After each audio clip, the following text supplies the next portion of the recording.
Bien-aimé dans le Seigneur, bonjour. J'aimerais annoncer à quelqu'un ce matin le merveille que va amener cette deuxième partie de l'année, ce second semestre. La Bible dit que la, la deuxième maison aura une gloire plus grande que celle de la première. Je suis en train de m'imaginer comment est-ce que euh, l'homme, comment est-ce que nous nous comportons avec nos téléphones quand il s'agit de les recharger chaque soir. Tout le monde est en train de s'inquiéter pour demander comment il va brancher son téléphone pour qu'au réveil, que nous puissions avoir des batteries pleines. Parce qu'au fait, nous avons un plan avec nos téléphones. Nous savons que nous devons le lendemain recevoir les appels, nous devons lancer les appels, nous devons être connectés.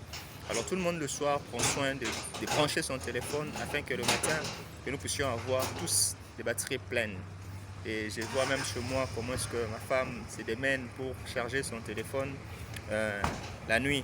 Et même les enfants, je vois comment est-ce qu'ils se battent pour que leur tablette soit toujours chargée parce qu'ils en auront besoin le lendemain. Personne ne voudrait se réveiller le matin, commencer une journée avec un téléphone low bat. Je vois comment est-ce que nous sommes en train de nous démener. Alors que la journée était longue, on est tous fatigués, épuisés, on a passé des moments de stress et tout ça là, mais nous songeons quand même à nos téléphones. Alors je m'imagine Dieu qui est au trône, sur son trône, et pendant que nous sommes fatigués, nous voulons avoir nos téléphones bien chargés. Lui là, il est au trône, il cherche comment, il réfléchit de la même façon que nous, comment il va nous réveiller demain avec une nouvelle énergie, avec une nouvelle force. Non, Dieu est bon. Pendant que toi tu réfléchis comment est-ce que mon téléphone doit être chargé toute la nuit pour qu'au matin que j'ai 100% de batterie, lui aussi est en train de réfléchir comment est-ce que le matin, toi qui étais épuisé hier, toi qui étais fatigué hier, que le matin que tu aies une nouvelle force, que tu aies une nouvelle énergie, que tu commences une journée avec vivacité, avec plein d'espoir. Comme toi, tu as un programme avec ton téléphone le jour qui va suivre, tu dois recevoir les appels, tu dois être connecté, tu dois chatter, tu dois parler aux amis et tout ça. Tu voudrais que ton téléphone soit en bon état. Dieu fait la même chose. Il veut que le lendemain, que tu te réveilles avec force. Parce qu'il a un plan pour toi. Parce qu'il va t'utiliser les jours suivants. Et il renouvelle ta force. Tu es épuisé, mais tu vas te réveiller le matin avec une nouvelle force, avec un nouveau corps. Tu te sens comme si tu es restauré, tu es renouvelé.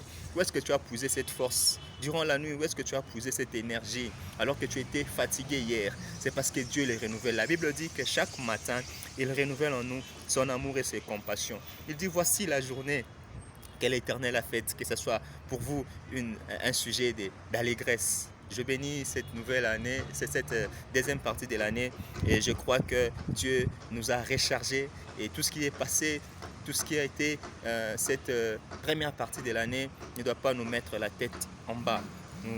Ne doit pas nous mettre par terre, ne doit pas nous fondre.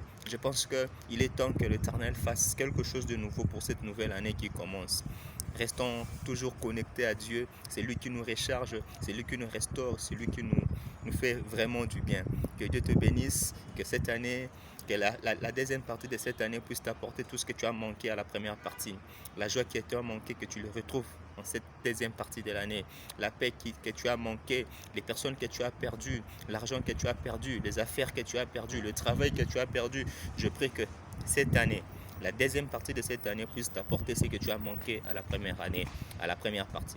Que Dieu te bénisse abondamment. Je vous aime.